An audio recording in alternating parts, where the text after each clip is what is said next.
The 12 Steps. Alcoholics Anonymous. We admitted we were powerless over alcohol, that our lives had become unmanageable.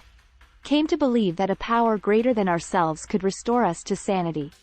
Made a decision to turn our will and our lives over to the care of God as we understood Him. Made a searching and fearless moral inventory of ourselves.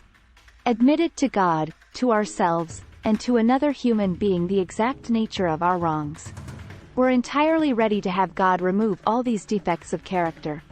Humbly asked Him to remove our shortcomings. Made a list of all persons we had harmed, and became willing to make amends to them all.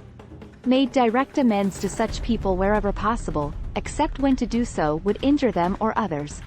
Continued to take personal inventory, and when we were wrong promptly admitted it. Sought through prayer and meditation to improve our conscious contact with God as we understood Him, praying only for knowledge of His will for us and the power to carry that out.